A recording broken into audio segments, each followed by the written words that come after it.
मैं हूँ राजपूत चौहान गोत्र हीड़ी के राजा हमीर सिंह की बेटी। राजस्थान की उस धरती पर जहाँ रेत भी गैरत की गवाही देती है, एक छोटा सा मगर सम्मान से भरा कस्बा था। वहीं मेरा जन्म हुआ। लोग कहते थे कि मैं बहुत सुंदर हूँ, मगर मेरे पिता कहा करते थे सुंदरता चेहरे में नहीं, चरित्र में होती है। हम हीड़ी चौहान थे। हमारी एक सदियों पुरानी परंपरा थी। हम अपनी बेटियों का रिश्ता गैर बिरादरी में नहीं देते थे। यह जिद नहीं थी, यह गैरत थी। यह रस्म नहीं थी, यह पहचान थी। एक दिन समय के शासक ने मेरे बारे में सुना। उसने अपनी ताकत के घमंड में मेरे पिता के पास संदेश भेजा। दूत आया और उसने मेरे हाथ की मांग की, लेकिन वह गैर बिरादरी से था, न चौहान न हीड़ी। मेरे पिता राजा हमीर सिंह का चेहरा लाल हो गया।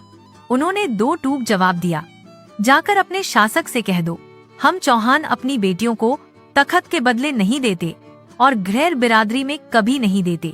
यह जवाब शासक के अहंकार को चुभ गया। उसने ऐलान कर दिया, या तो रिश्ता दो या युद्ध के लिए तैयार हो जाओ। हम एक छोटे कस्बे के लोग थे और वह एक बड़ी सेना का मालिक था। मेरे बुजुर्गों ने सोचा, अगर युद्ध हुआ तो हमारे पिता, भाई, चाचा सब मारे जाएंगे और अंत में वह मुझे जबरदस्ती उठा ले जाएगा। तब मेरे कबीले ने वह फैसला किया जो इतिहास में बहुत कम लोग कर पाते हैं। बेटी नहीं दी जाएगी, मगर गैरत भी नहीं हारी जाएगी। रात के अंधेरे में जब दिए बुझा दिए गए, जब घोड़ों के खुर नंगी जमीन पर दबे पड़े, हम हीड़ी चौहान बूढ़े जवान, औरतें, बच्चे अपने मवेशियों और अपने सामान के साथ अपना कस्बा छोड़ गए। हमने अपना घर छोड़ा, मगर इज्जत नहीं। राजस्थान से निकलकर हम सिंध की ओर चल पड़े। वहां पहुंचकर हमने यह फैसला किया कि अब अपनी गोत्र हीड़ी को छिपा लिया जाएगा। जहां जैसे लोग मिलेंगे उनके साथ रहेंगे, उनकी पहचान अपना लेंगे। इसीलिए आज चौहानों की गोत्र हीड़ी ज्यादा प्रसिद्ध नहीं है, क्योंकि यह गोत्र तलवार से नहीं, कुर्बानी से जिंदा रही है।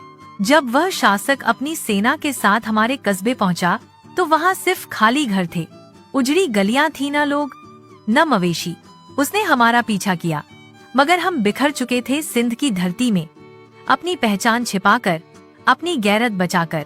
यही है हीड़ी चौहान राजपूतों की कहानी, जो आज भी हर घर में फख्र से सुनाई जाती है। अब सवाल आपसे है, कमेंट में बताइए, क्या मेरे बुजुर्गों हीड़ी चौहान राजपूतों ने अपनी बेटी, अपनी इज्जत और अपनी गैरत बचाने के लिए सही फैसला किया?